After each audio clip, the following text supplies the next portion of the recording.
వానాకాలంలో వర్షాల కారణంగా నీటి మట్టం పెరగడం, నీటి నాణ్యత తగ్గడం జరుగుతూ ఉంటుంది. దీంతో చేపలు వ్యాధుల బారిన పడే అవకాశం ఉంటుంది. కాబట్టి ఈ సమయంలో చేపల పెంపకందారులు కొన్ని జాగ్రత్తలు తీసుకోవాలి. ముఖ్యంగా పాలీకల్చర్ విధానంలో చేపల పెంపకంలో చేసేటప్పుడు ఎలాంటి జాగ్రత్తలు తీసుకోవాలో తెలియజేస్తున్నారు ఆక్వాకల్చర్ టెక్నీషియన్ దివాకర్ రెడ్డి.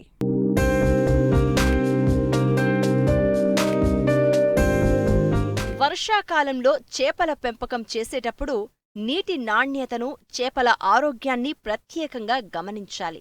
వర్షపు నీటిలో కలుషితాలు మరియు ఇన్ఫెక్షన్లు పెరిగే అవకాశం ఉన్నందున చెరువులను పరిశుభ్రంగా ఉంచడం, నీటి నాణ్యతను పరీక్షించడం ముఖ్యం.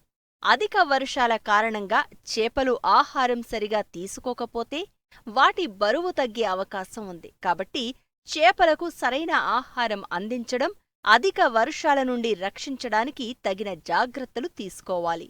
నీటి pH స్థాయిని క్రమం తప్పకుండా పరీక్షించాలి. నీటిలో ఆక్సిజన్ స్థాయిని కూడా పరిశీలించాలి. ముఖ్యంగా పాలీకల్చర్ విధానంలో మిశ్రమ చేపల పెంపకం చేపట్టేటప్పుడు పెంపకందారులు తీసుకోవాల్సిన సమగ్ర యాజమాన్య పద్ధతుల గురించి తెలియచేస్తున్నారు ఆక్వాకల్చర్ టెక్నీషియన్ దివాకర్ రెడ్డి. పాలీకల్చర్లో మనకు మామూలుగా ఎండాకాలం, వర్షాకాలం, చలికాలం ఈ 3 పంటలు ఉంటాయి. ఈ 3 పంటల్లో మనం వర్షాకాలంలో ఆక్సిజన్ లెవెల్స్ బాగా పడిపోవడం, అలాగే డిసీజెస్ ఎక్కువ ఉంటాయి. కాబట్టి సరైనటువంటి జాగ్రత్తలు, టెక్నీషియన్ సలహాలతో వర్షాకాలంలో కూడా సక్సెస్ఫుల్గా క్రాప్ని హార్వెస్ట్ చేయవచ్చు. అలాగే చలికాలంలో కూడా మనం సరైనటువంటి జాగ్రత్తలు కానీ తీసుకున్నట్లయితే ఎక్స్క్లూజివ్ కల్చర్ కంటే పాలీకల్చరు అనేది సక్సెస్ఫుల్గా మనం హార్వెస్ట్ చేయొచ్చు. ఆక్వాకల్చర్ ప్రధానంగా వర్షాకాలంలో మనం చూసుకున్నట్లయితే మేజరు ఏరేషన్ అనేది, ఏరేషను మనం ఆక్సిజన్ లెవెల్స్ అంటాం, డిఓ లెవెల్స్ అంటాం. డిఓ లెవెల్స్ అనేది మినిమం 4 ppm అనేది ఉండాలి. 4 ppm ఉండాలంటే మనం చెరువు యొక్క విస్తీర్ణం కానీ, వాటర్ యొక్క డెప్త్ కానీ, వాటర్ యొక్క క్వాలిటీ అనేది చాలా ఇంపార్టెంట్. దీనికి అదనంగా ఏంటంటే ఏరేటర్స్ అనేవి కంపల్సరీగా మనం మెయింటైన్ చేయాలి. ఎప్పుడైతే ఏరేషన్ సఫిషియెంట్గా ఉంటుందో మ్యాక్సిమం మనం 50% అనేది డిసీజ్ని అవాయిడ్ చేసినట్టే. అలాగే ప్రోబయోటిక్స్, ఈరోజు మనం ప్రతిదీ కూడా మార్కెట్లో చూసుకున్నట్లయితే ప్రోబయోటిక్ అనమాట. ఇది మన హ్యూమన్ బాడీస్కి, ఈ చేపను కానీ రొయ్యని కానీ తినే వాళ్ళ బాడీస్కి అనమాట చాలా హెల్దీ అనమాట. అలా ఇప్పుడు మనం ఎక్స్పోర్ట్ చేసే ప్రతి మెటీరియల్ కూడా మనం యాంటీబయాటిక్ ఏమి వాడకుండా ప్రోబయోటిక్స్తో మనం కల్చర్ చేస్తాం. అలాగే పాలీకల్చర్లో కూడా మనం వినూత్నంగా ఇప్పుడు ప్రతి వారం ప్రోబయోటిక్ కల్చర్ ఇస్తూ ముందుకి తీసుకెళ్తా ఉన్నాం. డిసీజెస్ అనేవి మనకి మామూలుగా పాలీకల్చర్లో ఈ వింటర్లో చూసుకున్నట్లయితే మనకి పెయిన్ అని అంటామండి. పెయిన్ అనేది పాలీకల్చర్లో కానీ మీరు ఫిష్ విత్ మన వనామీ సీడ్ వేసేటప్పుడు ఏమవుతుందంటే పెయిన్ ఎద్దడి చాలా తక్కువ ఉంటుంది. ఎందుకంటే పెయిన్ యొక్క లార్వే కానీ ఎగ్ని కానీ ఏంటంటే ఈ వనామీ అనేది తినేస్తూ ఉంటుందండి.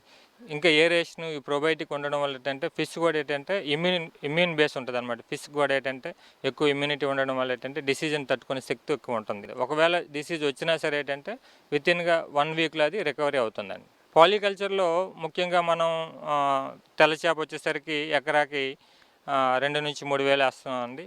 అలాగే రూప్చంద్ వచ్చేసరికి 300 వేస్తున్నాం. తెల్లచేపలో మనకు రకాలు ఏంటంటే శీలావతి ఎకరాకి 2500 కాడికి వేస్తున్నాం. కట్ల అనేది ఎకరాకి 300 నుంచి 400 వేస్తున్నాం. గడ్డి చేపలు వచ్చేసరికి ఒక 60 వేసుకుంటున్నాం అండి. అలాగే వనామీ సీడ్ వచ్చేసరికి ఏంటంటే ఎండాకాలంలో ఎకరాకి 80,000 వేస్తున్నాము. ఈ వర్షాకాలం, చలికాలం ఏంటంటే 50 నుంచి 60,000 కాడికి వనామీ సీడ్ వేస్తున్నాము. ఈ పాలీకల్చర్ వచ్చేసరికి క్రాప్ పీరియడ్ వచ్చేసరికి అంటే 6 to 7 months అండి. 6 to 7 monthsలో వచ్చేసరికి ఈ ఫిష్ అనేది ఆల్మోస్ట్ కేజీ నుంచి కేజీ 200, కేజీ 300 సైజు పెరగడం జరుగుతుంది. పాలీకల్చర్ వచ్చేసరికి ఏంటంటే మనం 100 కౌంట్ నుంచి 40 కౌంట్ వరకు వెళ్తున్నాం. 100 కౌంట్ నుంచి మిడిల్ పార్సల్ హార్వెస్ట్ చేసుకుంటా ఫైనల్గా మనం 50 కౌంట్, 40 కౌంట్ అనేది హార్వెస్ట్ చేయడం జరుగుతుందండి. టోటల్గా ఎంటైర్ క్రాప్లో ఫర్ 6 to 7 months పీరియడ్లో మనం పర్ ఎకరాకి 5 టన్నులు చేప ప్లస్ 1.5 టన్నుల నుంచి 2 టన్నుల కాడికి వనామీ అనేది పట్టుబడి పడుతున్నామండి. దీనివల్ల ఏమవుతుందంటే ఈవెన్ ఎక్స్క్లూజివ్ మనం రొయ్యలు పండించినా సరే మ్యాక్సిమం ఎకరాకి 3 టన్నుల కంటే ఎక్కువ రొయ్యలు పండించలేకపోతున్న ప్రస్తుతం ఉన్న పరిస్థితుల్లో ఈ పాలీకల్చర్ వల్ల ఏమవుతుందంటే ఆ రైతుకి ఎక్కువ ఈల్డింగ్ అనేది వస్తుంది. దానివల్ల ఏమవుతుందంటే ఎక్కువ ఇన్కమ్ జనరేట్ అయ్యి అలాగే ఎక్కువ మందికి పని కల్పించే ప్రయోజనం కూడా కలుగుతుందండి.